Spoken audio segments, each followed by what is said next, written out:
For 3 straight days, relentless September rain had battered the forests outside Forks, Washington, turning narrow trails into rivers of mud and quiet mountain creeks into dangerous gray torrents.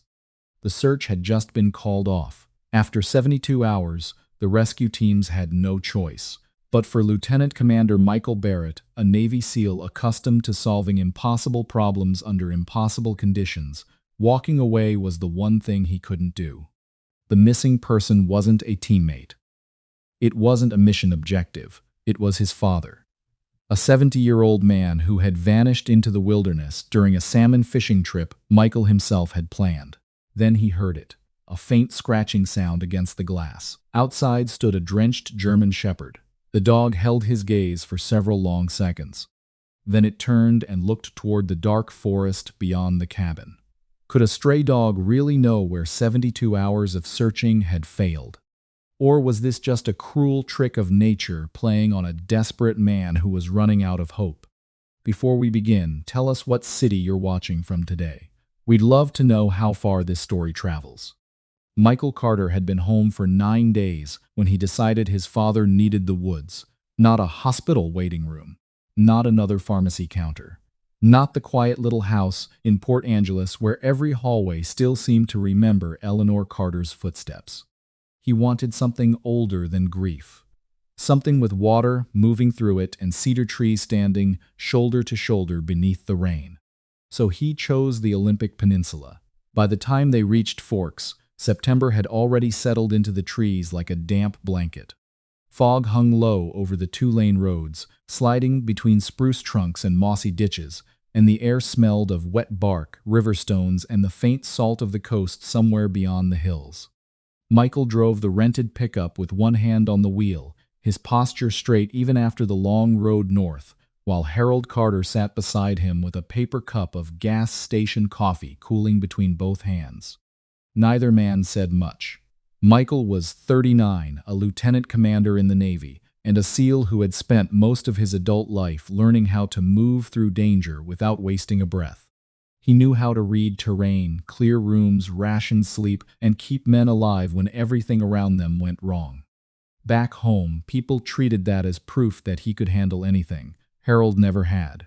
For nearly 40 years, Harold Carter had taught music at a public high school where the auditorium smelled of dust, varnish, and old stage curtains. He had tuned cheap guitars for students who could not afford better ones, repaired cracked harmonicas with a patience that bordered on prayer, and stayed after class for teenagers who claimed they only needed help with a song when what they really needed was an adult willing to listen. His hands had never carried a rifle.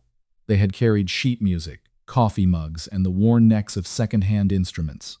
He understood silence differently than Michael did. Eleanor had been the bridge between them. She could translate Harold's long, wandering stories into something Michael would slow down long enough to hear, and she could soften Michael's clipped phone calls into something Harold could forgive. When cancer took her 5 years earlier, the house did not simply lose a woman. It lost its language. After that, Michael did what he knew how to do. He set up automatic payments for Harold's utilities. He ordered the right medication before the old bottles ran low. He paid to replace the leaking back porch, fixed the water heater during a 3-day leave, and bought his father a safer truck after the old Ford started stalling at intersections. Every act was careful, practical, and sincere. The calls grew shorter anyway. "Eating okay?" Michael would ask. "Well enough," Harold would say. "Taking the blood pressure pills?" "Most days." "Dad, I said most days, didn't I?" Then a pause would fall between them, not angry enough to fight through and not comfortable enough to rest inside. Harold might mention a neighbor's broken lawnmower or an old student who had written from Boise, and Michael would listen while checking the time difference to wherever he had to be next. He always meant to call again sooner. He rarely did. That was why he planned the fishing trip. Salmon season gave him an excuse that did not sound like guilt, and Forks was far enough away from their ordinary lives that maybe the old patterns would loosen. He rented a small cabin outside town, near a rain-dark river, where the water curled around black stones and disappeared into heavy timber. Harold had nodded when Michael told him, neither excited nor resistant, just quiet in the way he had become since Eleanor died. On their first afternoon, Michael noticed the dog. A German shepherd stood near the edge of the cabin's gravel lot, half hidden between sword ferns and dripping salal. Its coat was dark gray and black, soaked at the shoulders, with amber eyes that watched without begging. Michael had seen strays in enough hard places to know the difference between hunger and caution. Harold noticed it too. "Looks like he knows this place better than we do," Harold said. Michael had opened the tailgate and pulled out their gear. "Probably belongs to somebody." Harold looked at the dog a moment longer. Maybe. Or maybe nobody belongs to him. The dog vanished into the trees before Michael could answer. The first 2 days passed quietly. They took a small aluminum boat onto the river at dawn, their breath fogging in the gray light while rain ticked against their hoods. Harold still knew how to handle a rod, though his wrists moved slower than Michael remembered. And when a salmon broke the surface, near a fallen cedar, the old man smiled before he seemed to catch himself doing it. Michael saw it. He did not know what to do with it. They ate dinner in the cabin at a square wooden table, scarred by years of other families' knives and coffee cups. Michael cooked canned beans, trout from a roadside market, and potatoes wrapped in foil near the stove. Harold thanked him, asked about his team without asking anything too sharp, and once began a story about Eleanor singing badly in the car on their first trip through the peninsula. Then he stopped. Michael waited for him to continue, but Harold only stirred his coffee and looked toward the window where rain slid down the glass in crooked lines. Outside, the forest kept breathing. On the third morning, Michael woke before 6 and found the cabin colder than it should have been. Harold's bed was empty. His rain jacket was gone from the peg by the door, and so were his boots. At first, Michael did not panic. His father had always been an early riser, and the river was close enough that an old man could walk there without making a production of it. Michael made coffee, checked his phone, and waited. By 7:30, he was standing on the porch. By 8, he had found Harold's fresh boot marks near the muddy service road behind the cabin. The tracks angled away from the river, toward the thicker timber. Michael followed them until the rain softened the edges, then swallowed them completely. By noon, search and rescue had been called. The next 72 hours blurred into wet maps, radio static, headlamps, shouted names, and boot prints filling with water almost as quickly as they appeared. Michael moved with the crews, then ahead of them, then back again when the terrain grew unstable. He used every skill he had, every discipline carved into him by years of training, but the Olympic forest did not care what he had survived overseas. It kept Harold. On the third evening, the rain worsened. Creeks rose fast. Slopes began to give way in brown sheets, and the county team leader finally delivered the words Michael had been refusing to hear. They had to suspend the search until morning. Michael returned to the cabin with mud on his boots and his father's name still raw in his throat. Harold's coffee cup sat in the sink. His spare flannel hung over the back of a chair. The fishing rods leaned in the corner like the trip was still waiting to become what Michael had promised himself it would be. He stood there for a long time. Then came a faint scratching sound against the glass. Michael turned. Outside the window, drenched in September rain, stood the same German shepherd from the first day. The dog held his gaze. Then it turned toward the dark forest beyond the cabin. Before we follow Michael deeper into the storm, please take a moment to like the video and subscribe to the channel. Thank you. The German shepherd stood motionless beneath the yellow glow spilling from the cabin window. Rain streamed off its coat in steady sheets, dripping from its muzzle onto the muddy ground below. Michael stared at it through the glass. The dog stared back. For a few seconds, neither moved. Then the animal turned toward the forest. It took several slow steps before looking back again, waiting. Michael had spent 3 days chasing possibilities. Most of them had led nowhere. Search grids, broken branches, footprints that dissolved into mud. Faint reports from hikers who thought they had seen an older man near a river crossing. Every trail had vanished. This one felt different, maybe because it was the only one left. He grabbed his rain jacket, flashlight, and radio before stepping into the storm. Cold water immediately soaked through the cuffs of his sleeves. The dog moved ahead without rushing, weaving between dripping ferns and towering cedar trunks. Every few minutes it paused and glanced over its shoulder, as if checking on him. The forest felt different at night. The rescue teams were gone. The radio chatter had disappeared. No distant voices echoed through the trees anymore. There was only the steady hiss of rainfall, the crunch of wet gravel beneath Michael's boots, and the occasional rush of swollen water somewhere beyond the darkness. The deeper they went, the more isolated everything became. A fallen cedar blocked part of the trail. The dog slipped around it effortlessly while Michael climbed over the slick trunk and dropped back onto the muddy ground below. Moss hung from branches like wet curtains, and small streams crossed the path where none had existed a few days earlier. The Olympic Peninsula had a way of reclaiming things. Roads, footprints, people. Michael pushed the thought away. He had spent enough hours imagining what might have happened to Harold. The dog stopped again near a narrow creek swollen by rain. For a moment Michael remembered the first afternoon outside the cabin. The same dog had stood near the tree line watching him unload fishing gear. Harold had noticed it first. Looks like he knows this place better than we do. At the time, Michael hadn't thought much about it. Now the memory returned with surprising clarity. The dog crossed the creek. Michael followed. The journey continued for more than an hour. His legs ached from 3 days of searching. Sleep deprivation settled heavily behind his eyes. Several times he questioned what he was doing. Following a stray dog through a storm wasn't exactly standard search and rescue procedure. But neither was sitting in a cabin waiting for daylight. Eventually the trees began to thin. The dog climbed a small ridge and stopped. Michael stepped beside it. Below them stood the remains of an abandoned logging transfer station. Several weathered structures leaned at odd angles beneath the rain. Rusted metal tracks disappeared into overgrown brush. Broken windows reflected flashes of lightning from distant clouds. Nothing moved. The place looked forgotten. Yet something about it felt oddly preserved, as if people still passed through from time to time. Michael descended carefully. The dog followed. Water dripped from the roof of a collapsing shed. Wind rattled loose sheet metal somewhere in the darkness. He moved slowly through the area, sweeping his flashlight across old equipment and piles of rotting lumber. Then he saw it. Something small lying beside a support beam. Michael bent down, his breath caught. A harmonica. The metal surface was scratched and worn from decades of use. He turned it over. There, barely visible beneath years of wear, were the words he knew by heart. Eleanor and Harold Summer, 1978. For a moment, the rain disappeared.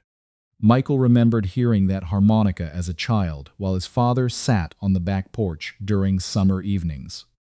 He remembered Eleanor laughing whenever Harold missed a note and insisted the instrument was out of tune. Harold had carried it everywhere, everywhere. His grip tightened around the metal. His father had been here. The harmonica didn't tell him when or why, but it was the first real sign in 3 days. Hope returned so suddenly it almost hurt. Michael searched the area more aggressively now, moving from building to building, calling Harold's name between bursts of rain. No answer came, only silence. But the silence didn't last. A sharp beam of light suddenly cut through the darkness. Then another, then a third. Michael froze. Instinct immediately took over. Years of military training compressed into a single second. He identified positions, distances, angles, at least 5 people.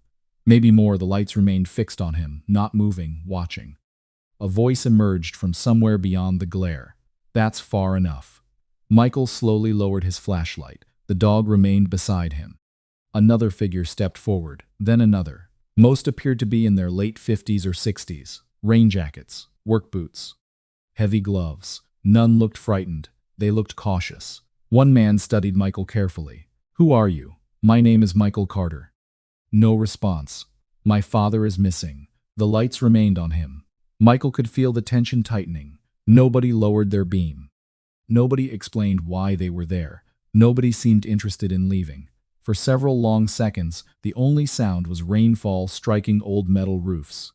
Then something changed. The German shepherd suddenly trotted away from Michael, straight toward the strangers. One of the men laughed softly. Another crouched down. The dog walked directly to him and leaned against his leg, comfortably, familiar. The entire atmosphere shifted. Not completely, but enough. The people exchanged glances. One older man stepped forward and studied Michael more carefully. His eyes moved from Michael's face to the mud-covered jacket, then briefly to the military identification card clipped inside a transparent pocket near his gear. He seemed to notice something there. Exhaustion, desperation, maybe both.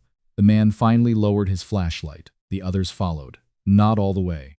Just enough. "What did you say your father's name was?" "Harold Carter." The group fell silent again. This time the silence felt different. The older man looked toward the dog before turning back to Michael. For the first time since arriving, his expression softened slightly. "Come with us," Michael frowned. "What do you know?" The man hesitated. Rain continued falling around them. The dog returned and sat beside Michael's boot. Patient, waiting. The older man finally spoke. "You're going to want to see this." Michael looked beyond the abandoned station. At first he saw nothing. Then he noticed a narrow passage hidden behind a wall of thick brush and fallen timber. It blended so naturally into the forest that he would have walked past it a dozen times without seeing it. The search had ended hours ago. But standing there in the rain, Michael suddenly realized something important. The forest wasn't finished with him yet. The hidden path narrowed almost immediately. Wet branches brushed against Michael's shoulders as he followed the group through the darkness. The German shepherd moved ahead with easy confidence, slipping between ferns and fallen logs as though it had walked this route 100 times before. Nobody spoke much. The rain softened beneath the thick canopy overhead, replaced by the distant rush of water somewhere deeper in the mountains. Flashlights bounced across moss-covered rocks and cedar trunks, revealing brief pieces of the landscape before darkness swallowed them again. After nearly 20 minutes, the terrain began to change. The forest opened. Michael stopped. Below him sat a small valley tucked between steep ridges and hidden by layers of timber. Warm lights glowed from several buildings scattered across the clearing. Thin columns of smoke drifted upward from metal chimneys. The sound of generators mixed with the steady rhythm of tools striking metal somewhere in the distance. It didn't look abandoned. It looked lived in. The group continued downhill. Michael followed. As they entered the settlement, he noticed something unusual. Nobody was sitting around waiting to be cared for. Nobody looked forgotten. An older man was rebuilding the engine of a fishing boat beneath a covered shed. Two women worked side by side repairing wooden cabinets. Nearby, a small group surrounded an old pickup truck with its hood open while someone underneath shouted instructions. The place felt less like a refuge and more like a workshop. The German shepherd trotted through the center of it all. Several people greeted the dog by name, though Michael couldn't quite hear the words over the sound of rain striking rooftops. For the first time in 3 days, something unfamiliar crept into his chest. Hope. The man who had spoken to him at the logging station finally stopped beside a long building with a covered porch. "My name's Raymond Mercer," he said. The handshake was firm. Raymond appeared to be in his mid-60s. His gray beard was neatly trimmed, and years of physical work still showed in the broad shoulders beneath his rain jacket. Michael barely noticed. His eyes were scanning every face around him, looking, searching. Then a familiar voice drifted from somewhere behind the building. "That's not where the wrench goes." A burst of laughter followed. Michael froze. The voice came again, older, tired, but unmistakable. "Harold." He rounded the corner before anyone could stop him. The scene waiting there felt strangely ordinary after 72 hours of fear. Harold sat on an overturned bucket beside a workbench, his left ankle wrapped in a bandage. Several men stood around him discussing an old motor while rain tapped softly against the roof overhead. For a moment, nobody moved. Then Harold looked up. The wrench slipped from his hand. Michael. 3 days of exhaustion, fear, frustration, and guilt crashed together inside Michael all at once. Yet neither man ran forward, neither embraced. They simply stared at each other, alive. That was enough, for now. A few minutes later, Michael learned what had happened. Raymond sat across from him inside a workshop that smelled faintly of cedar shavings and machine oil. "We found your father near a creek about 4 miles east of here." Michael listened carefully. He'd slipped on wet rock and twisted his ankle pretty badly. Couldn't put much weight on it. You brought him here? Raymond nodded. We weren't about to leave him out there. Michael glanced through the window toward the work area where Harold was already talking with another mechanic. Something about the image felt oddly wrong. Not because Harold looked injured. Because he didn't. He looked comfortable. As daylight faded into evening, Michael noticed it again. Harold smiled, then smiled again. He talked to strangers as though he had known them for years. He listened to stories. He asked questions. He laughed at jokes that weren't particularly funny. The expression looked familiar, painfully familiar. Michael hadn't seen it since before Eleanor died. Dinner was served in a large communal building near the center of the valley. Long tables filled the room. People talked about engines, fishing conditions, old construction projects, grandchildren, weather forecasts, and half-finished repairs. Someone argued passionately about Ford transmissions. Someone else insisted older Chevrolet trucks were easier to work on. Harold joined every conversation. Michael mostly listened. The contrast bothered him more than he wanted to admit. Later that evening, after the dishes had been cleaned and the rain eased to a steady drizzle, Michael found himself sitting beside a fire pit with Harold. For a while neither spoke. The flames snapped softly between them. Finally, Michael asked the question that had followed him through 3 days of searching. What were you doing out there? Harold watched the fire. His answer came slowly, trying to find a creek. Michael frowned. What creek? A place your mother and I used to camp. The firelight reflected in Harold's eyes. We came here when we were young, before you were born, before the mortgage, before jobs and bills and all the things people spend their lives worrying about. He smiled faintly. There was a creek nearby. We stayed there for almost a week. Michael waited. I thought I remembered how to get there. The smile faded, but 40 years changes a forest. The old man stared into the flames. I got turned around. Neither spoke for several moments. The silence carried more weight than any explanation could. Across the clearing, the German Shepherd wandered between buildings. People greeted it casually as it passed. Eventually, Michael nodded toward the dog. What's its story? That question earned a laugh from Raymond, who had just joined them with a coffee mug in hand. Wish I knew. He settled onto a nearby chair. Showed up around here about a year ago. No owner? Raymond shook his head. None we've ever found. The older man watched the dog cross the clearing, started leaving food out for him. After a while, he decided we were acceptable company. Harold smiled. Sounds familiar. Several people laughed. Raymond pointed toward the dog. He doesn't belong to anyone. The German Shepherd stopped near the fire and lowered itself onto the ground. But he somehow knows everybody. Michael watched the animal quietly. Then a memory surfaced. The cabin. The first afternoon. The edge of the parking area. Harold staring toward the tree line. Looks like he knows this place better than we do. The realization settled into place almost immediately. The dog had seen them arrive. The dog knew the cabin. The dog knew this valley. And somehow, when Michael had been sitting alone with nothing left to search, it had known exactly where to find him. For the first time, the entire chain of events made sense. The fire burned lower. Conversations gradually faded across the settlement as people drifted toward their cabins and workshops.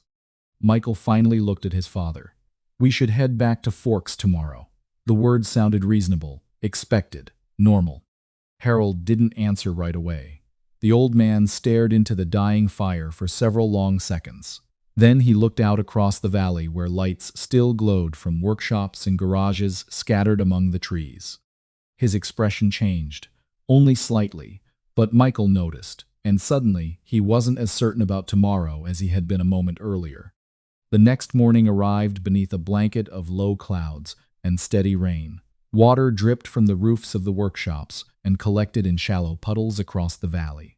Somewhere nearby, a generator hummed to life. A few people were already moving between buildings with coffee mugs in hand, while others rolled open garage doors to begin another day of work.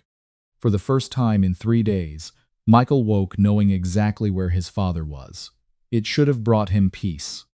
Instead, it left him restless. After breakfast, he found Harold standing beside an old Ford F-100 with its hood raised. The truck looked as if it had spent decades collecting stories and rust in equal measure. Raymond was underneath the engine bay, arguing with someone about a stubborn fuel line while Harold leaned against the fender holding a wrench. He looked comfortable, too comfortable. Michael waited until they were alone. "We should leave this afternoon," he said. Harold lowered the wrench. The silence that followed felt strangely familiar. Rain tapped softly against the metal roof overhead. Finally, Harold shook his head. "I don't think so." Michael blinked. "What do you mean you don't think so?" "I mean I'm not ready yet." The answer landed harder than Michael expected. 3 days. 3 days of searching swollen rivers, unstable slopes, and endless forest. 3 days imagining every possible outcome. 3 days preparing himself for a phone call nobody ever wanted to receive. And now his father was telling him he wasn't ready to leave. The conversation ended there, at least for the moment. But the frustration remained. Over the next 2 days, Michael watched Harold settle deeper into the rhythm of the valley. He helped repair an old fishing boat. He spent hours discussing harmonicas with a retired carpenter from Spokane. He laughed during dinner. He stayed up late beside the fire with people he had known for less than a week. The more Michael watched, the less he understood. These were strangers, weren't they? One afternoon he found Harold helping sand a wooden cabinet outside one of the workshops. The old man looked up and smiled. The expression irritated him, not because it was wrong, because it had become rare. And somehow it had returned here. A place Michael had never even known existed. By the third evening, he could no longer keep the thoughts to himself. The argument began quietly. Most arguments do. They were sitting beside the creek that ran through the valley. Rain clouds had finally broken apart, leaving patches of pale evening light filtering through the trees. Michael skipped a small stone across the water. "You know people are worried about you," Harold nodded. "I know. I spent 3 days looking for you." Another nod. "I know that too." Michael exhaled sharply. "Then why are we even having this conversation?" Harold didn't answer immediately. The creek continued moving around smooth rocks and fallen branches. Michael felt the frustration building. "I've been taking care of you for years." The words came faster now. "I paid for the roof." Silence. "I paid for the medications." Silence. "I fixed the plumbing, the truck, the water heater." Still silence. Michael stared at the water. "I've done everything I could." For a long moment, Harold simply sat there. He wasn't angry. He wasn't defensive. That somehow made it worse. Finally, he turned toward his son. "You always made sure I had what I needed." Michael waited. Harold looked down at his hands, then back toward the creek. "At least that's what you thought." The words hung between them. Neither moved, neither spoke. Then Harold finally looked directly at him. "You always worried I'd die alone." His voice was calm, almost gentle. "But you never asked me how I was living." The creek continued flowing. A bird called somewhere high in the trees. Michael couldn't think of a single thing to say. That sentence followed him all the way back to the cabin. It followed him through dinner. It followed him long after darkness settled over the forest. By midnight he was still awake. The cabin felt different now. Smaller, quieter. The rain had returned, tapping softly against the windows while shadows shifted across the wooden walls. Michael began gathering some of Harold's belongings, mostly to keep his hands occupied. That was when he found the notebook. The cover was worn and slightly bent from years of use. He almost set it aside, then he opened it. The first entries were ordinary. A guitar repaired for a neighbor, a grocery list, a reminder to change furnace filters before winter. Michael turned another page, and another. Gradually the notebook changed. Not dramatically, just enough. A short note about the first snowfall of the year. A memory about Eleanor singing off-key during a road trip. A paragraph about sitting in the garage one evening and hearing rain on the roof. Then came entries about him. Not many, just scattered pieces. "Michael called today. 4 minutes. Sounded tired." Several pages later, "He remembered my birthday." And another. "Miss hearing him laugh." Michael stopped reading, then continued. One page contained only 3 short sentences. "Michael sent money for the medication. I know he takes care of me the best way he knows how." Sometimes I miss my son more than I miss the money." The room suddenly felt very still. Outside, rainwater trickled from the gutters. Inside, Michael stared at the same page for a very long time. He thought about the flights home cut short by deployments, the missed calls, the rushed conversations, the holidays spent promising there would be more time later. He had never stopped loving his father. Not once, but somewhere along the way, responsibility had quietly replaced presence, and he had never noticed. A little before dawn, Michael picked up his phone. The search coordinator answered after 2 rings. Relief immediately filled the man's voice. Michael explained that Harold had been found and was safe. When asked for details, he paused. The window beside him showed only darkness and rain. "I'll explain everything when I get back to Forks." The coordinator accepted the answer. The search officially ended. After the call, Michael remained seated beside the window. The rain continued falling. The forest remained hidden beyond the glass. For the first time in days, he wasn't thinking about where his father had gone. He was thinking about who his father had become. The night slowly gave way to morning, and with it came a different kind of decision. When Michael returned to the valley the next day, he wasn't there to convince Harold to leave. He was there to understand him. Michael returned to the valley just after sunrise. Mist drifted through the trees in thin ribbons, and the smell of wet cedar still lingered in the cool mountain air.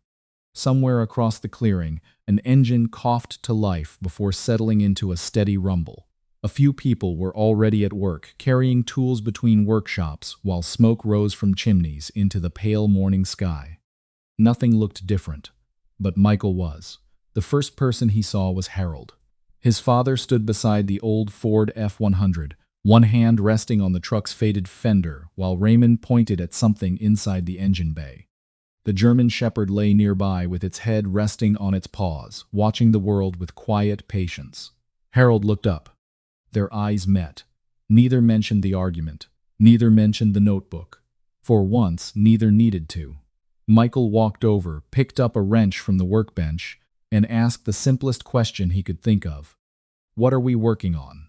Harold smiled, a real one, the kind Michael remembered from years ago. That morning they rebuilt part of the truck's fuel system. The next day they worked on a fishing boat. The day after that, they repaired a cracked section of decking near one of the sheds. The work itself wasn't important. The conversations were. Some happened while tightening bolts. Some happened while carrying lumber. Some happened during long stretches when neither man looked directly at the other. For years, Michael had approached every problem like a mission. Identify it, fix it, move on. His father wasn't a mission. That realization changed everything. One afternoon, they sat on overturned buckets inside a workshop while rain tapped against the roof overhead. Harold was cleaning rust from an old harmonica. Michael was rebuilding a carburetor. For several minutes, neither spoke. Then Harold asked a question he had never asked before. "Do you still have nightmares?" Michael looked up. The question caught him off guard. "Sometimes." Harold nodded. That was all. No pressure, no follow-up, no attempt to fix anything. Just understanding. Later that evening, Michael found himself telling stories he had never shared before. About long deployments. About teammates he still thought about returning home and feeling like a visitor in his own life. Harold listened, the same way he used to listen to students, patiently, without interruption. The valley slowly revealed itself over those days. Not as a hiding place, not as an escape, but as a community. People arrived carrying different losses: retirement, divorce, widowhood, illness, children who had moved away. What they found there wasn't isolation, it was purpose. Raymond often repeated the same thing whenever newcomers asked why the place existed. "This place doesn't keep people." He would glance around the workshops as he spoke. "It reminds them they're still useful." The words stayed with Michael. So did the people. There was a retired commercial fisherman teaching boat repair, a former school secretary restoring furniture, an ex-electrician helping maintain generators. Nobody acted like their best years were behind them, and for the first time Michael understood why Harold had looked so alive when he arrived. A few days later, his phone rang. The screen displayed a number he knew immediately: his unit. Michael stepped away from the workshop before answering. The conversation lasted less than 3 minutes. When it ended, he remained standing beneath the trees for a while. The leave was over. He needed to report back. The news didn't surprise him. It still felt heavy.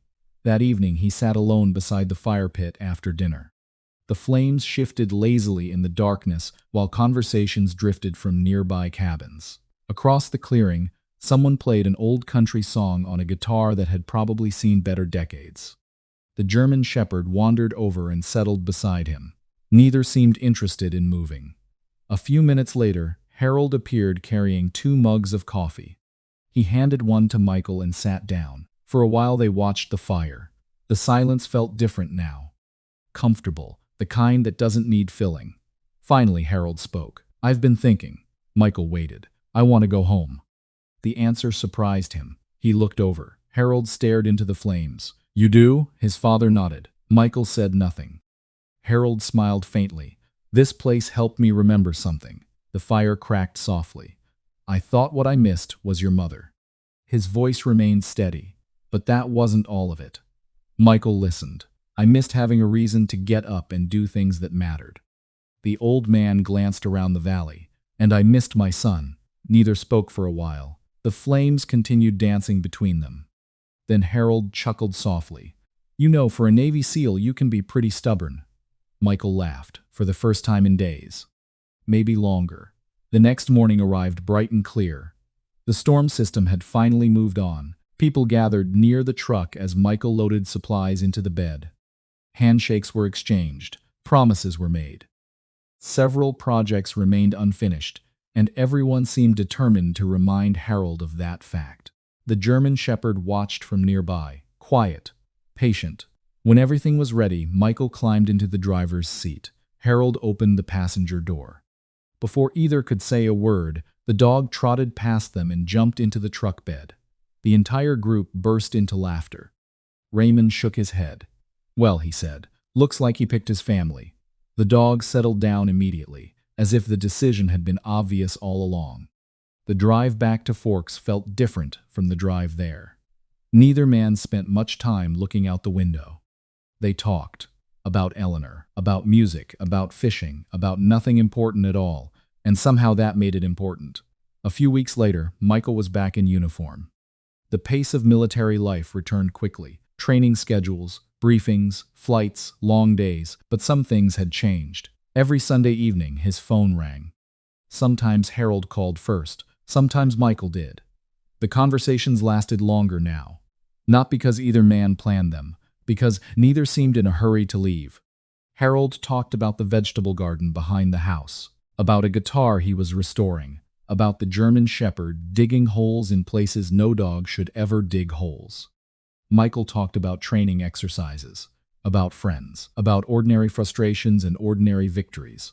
Life didn't become perfect. Distance still existed. Responsibility still existed. The years they had lost didn't magically disappear, but something else disappeared instead. The silence. And for the first time in a very long time, both father and son were finally moving toward each other instead of away. You know, I don't think Harold was really searching for a creek. At least not entirely. Maybe he was searching for a piece of himself that got lost somewhere after Eleanor died. Maybe he just needed a place where people still expected something from him besides taking his medication and staying safe. I think a lot of people understand that feeling. We all want to be cared for, but we also want to be seen. Not as a problem to solve, as a person who still matters. Before we go, I'd like to say a small prayer. Lord, thank you for the people who stay in our lives, even when we don't always know how to reach each other. Help us make that phone call, have that conversation, or spend that extra few minutes with someone we love. And for anyone feeling lonely tonight, remind them that they are not forgotten. Amen. This story is fictional, but the feelings behind it are real. Families drift apart, people grieve, and sometimes healing begins with something as simple as listening. If this story reminded you of someone, feel free to share their name, a memory, or a prayer in the comments. And if you enjoy stories about family, faith, and second chances, we'd love to have you subscribe. As for me, I'll probably remember that old harmonica and a son who finally stopped trying to fix everything long enough to listen.